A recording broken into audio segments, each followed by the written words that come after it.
The Mexican president has insisted on the need to tackle the causes of migration from Central America rather than continuing the policy of detention promoted by the United States. Health authorities in Cuba are set to meet with World Health Organization representatives to request it list Cuban-made vaccines for emergency use authorization, giving them the green light to be rolled out globally. Talks were held in the Egyptian capital on Thursday alongside the Palestinian president and King of Jordan, aimed at reviving the Middle East peace process. From the headquarters of teleSUR English in Havana, Cuba, this is from the South, I'm Katrina Goss. President of Mexico, Andrés Manuel López Obrador, announced the intention to propose a new immigration policy to US President Joe Biden based on development cooperation. López Obrador said Thursday that he would write to Biden to insist on the need to tackle the causes of migration from Central America, stressing that the policy of detention is not the solution. He noted that the causes must be addressed as people do not make dangerous journeys northwards for pleasure, but because they have no choice. The Mexican president has repeatedly proposed expanding one of his domestic welfare programs into Central America with the aim of generating 1.2 million jobs in the region. The scheme, named Sembrando Vida or Sowing Lives, provides economic grants to agricultural producers. López Obrador has also proposed allowing participants to qualify for a US work visa after 3 years.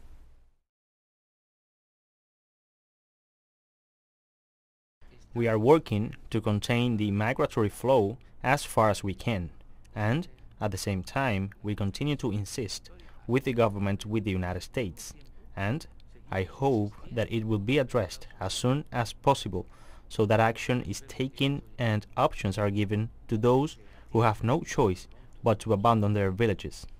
And what are those options? The Sowing Life program should be extended. The government of Venezuela ratified an agenda to resume the dialogue process with opposition sectors hosted by Mexico. The president of the National Assembly, Jorge Rodriguez, informed that the national government delegation has a defined agenda with proposals mainly focused on economic and social issues to address the immediate needs of the Venezuelan people. The head of the Venezuelan parliament also noted that the memorandum of understanding signed by the parties will serve as a roadmap for the next round of talks. Another central issue to be discussed is the return of the Venezuelan state assets that have been frozen or seized abroad as valuable resources required to address the economic crisis and the impact of the United States sanctions.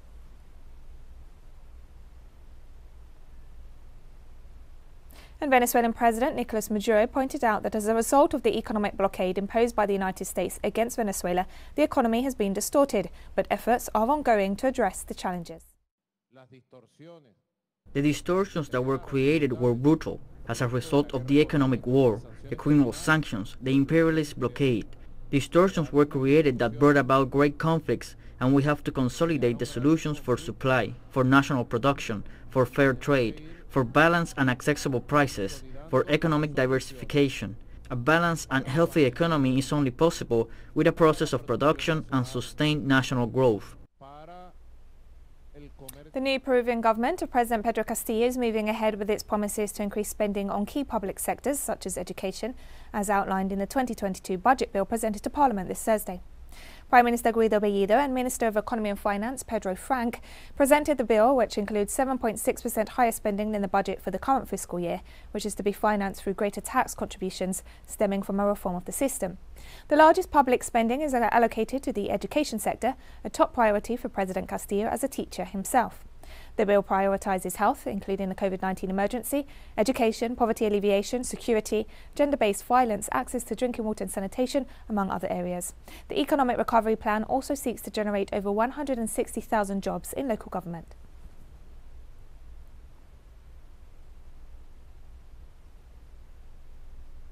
Lawmakers in Chile passed a draft bill for a fourth early withdrawal of 10% of pension funds as a means to alleviate the population in the midst of the ongoing economic crisis. The draft bill passed with 7 votes in favour and 6 against in the Constitutional Committee of Parliament and will now pass to the plenary of the Chamber of Deputies for a vote next week. The bill has a long way to go yet, as it requires the support of 2/3 of legislators to move to the Senate. The measure has faced opposition from the government in the past, but has been approved by legislators on 3 prior occasions, as thousands of Chilean families struggle to make ends meet in the midst of a crisis compounded by the COVID-19 pandemic.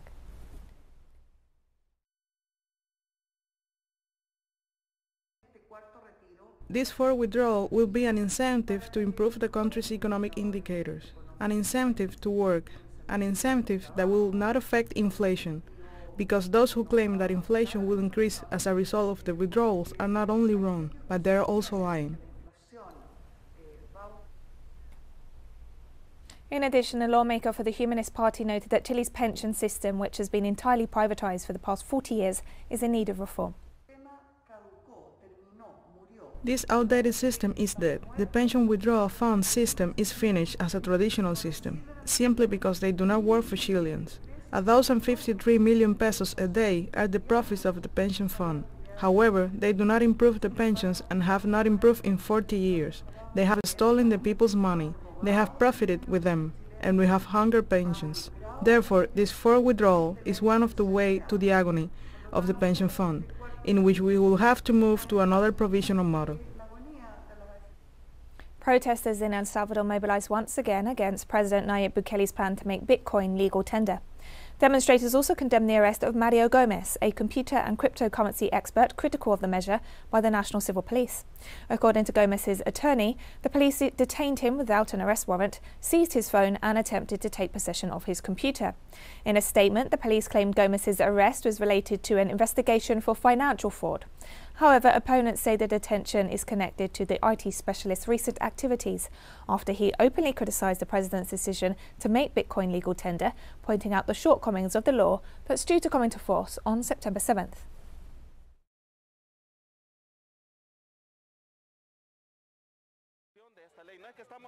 It is not that we are against cryptocurrencies or other crypto assets. Previously, cryptocurrencies were already being used in other parts of the country, and there was no need for a law, but now this law is being proposed with the aim of regulating a series of situations that we see as money laundering. And we'll be right back after this very short break, so don't go away.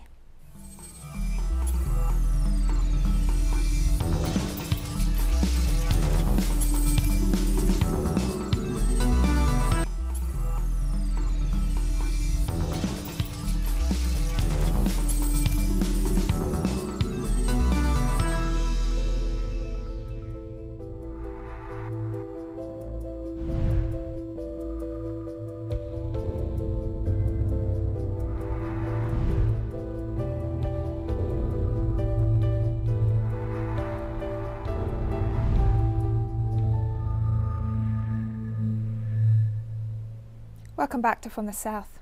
After being interrupted due to the COVID-19 pandemic, the school year will restart in Cuba from September 6 on a distance learning basis until the conditions allow for a return to presential classes.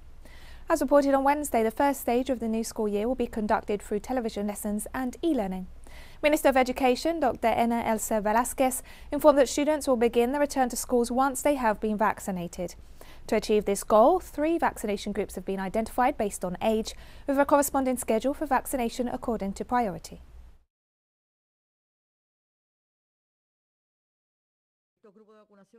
These vaccination groups also include sports and art students.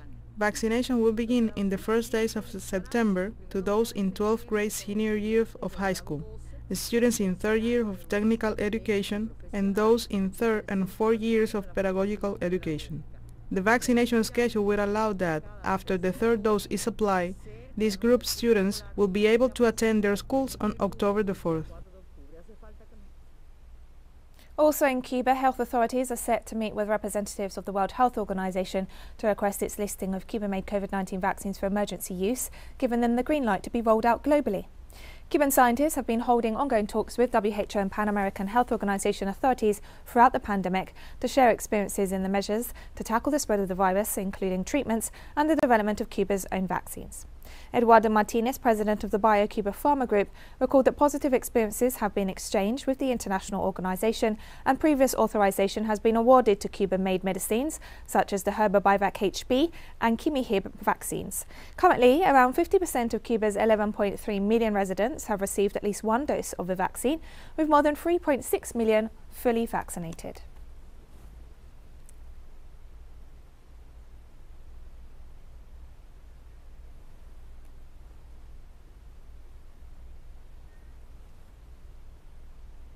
The German Train Drivers Union began a week-long nationwide strike over pay on Wednesday, its third in a month, after wage talks with the rail operator failed to meet their demands. The strike, which will run until September 7th, affects freight services and passenger traffic. Train drivers stressed that managers had left them no option but to hold a third round of strike action because they'd failed to come up with a better wage rise proposal. The union is seeking a 3.2% pay increase and a coronavirus bonus of €600. On Thursday, operator W.H.O filed an injunction against the strike at a Frankfurt labour court.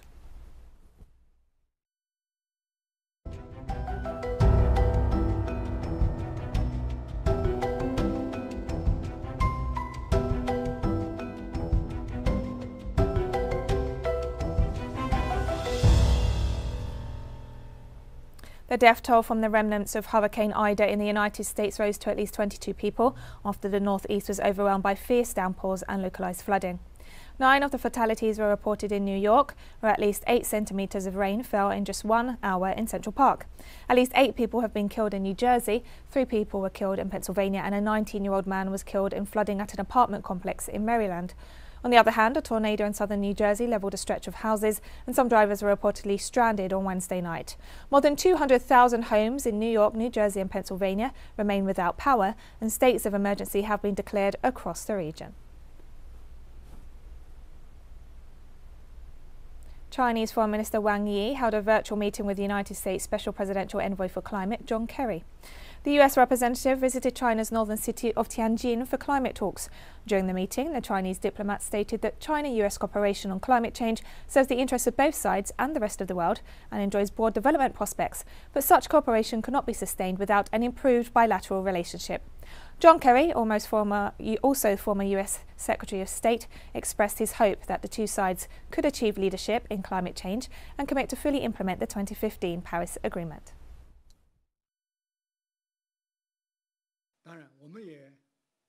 We have shown our sincerity. Everyone who met with you will have to spend 14 days in quarantine, but we are willing to pay that price to discuss cooperation with the US on issues of mutual concerns, as 2 major countries in the world. Cooperation is the only correct option and the keen expectation of the international community. Given the science and what's happening, that we're all going to be dealing with this certainly for the rest of our lives. And I think a challenge is as big as any that we face on a global basis. And China, my friend, plays a super critical role. UNICEF launched a campaign to collect aid to address humanitarian needs after the earthquake that devastated Haiti, leaving more than 2,000 dead. UNICEF estimates that some 1.2 million people in Haiti, including 540,000 children, were affected by the powerful 7.2 magnitude quake that caused the collapse of hospitals, schools and homes. Meanwhile, more than 119,000 people are in need of clean water, and many families continue to face desperate conditions. Children urgently need medical care and displaced people need shelter, UNICEF highlights in its donation campaign to provide aid to some 385,000 affected people. And we have more stories coming up after this final short break. Stay with us.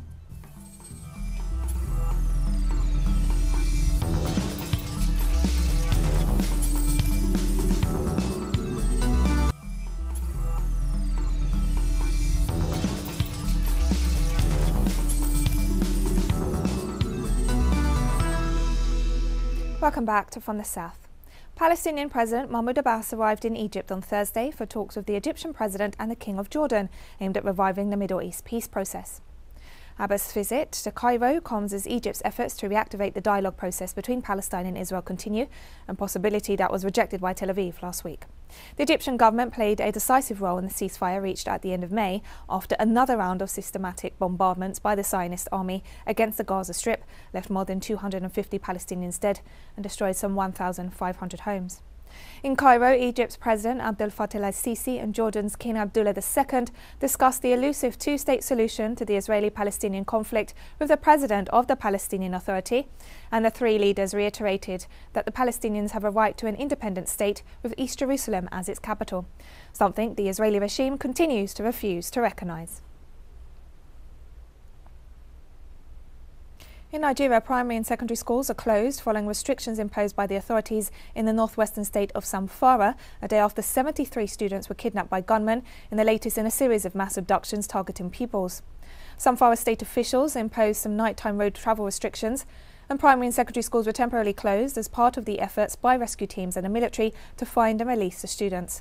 Kidnapping for ransom by armed gangs known locally as bandits has become an increasing trend in northwest and central Nigeria, with around 1,000 students snatched this year, most of them later released, often following the payment of ransom by their families. Also in Nigeria, at least 58 people died of cholera in the last week in the northeastern state of Borno. Health authorities reported 559 cases, with the most critical outbreaks in the Gwasa and Hawu areas. According to State Health Commissioner Juliana Britus, the government led all fast response teams to the affected blocks, aiming to control the spread of the disease. The official emphasised the importance of vigilance and control, asking all parties to maintain prevention measures.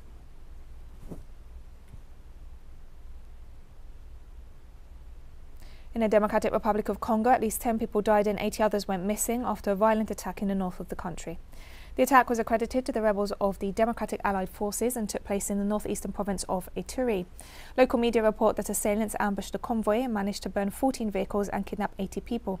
This despite the motorcade being escorted by soldiers of the DR Congo Army and peace forces from the United Nations mission in the African country. The Democratic Allied Forces have their origins in Uganda as an insurgent group that began expanding operations gradually into the Democratic Republic of Congo's territory.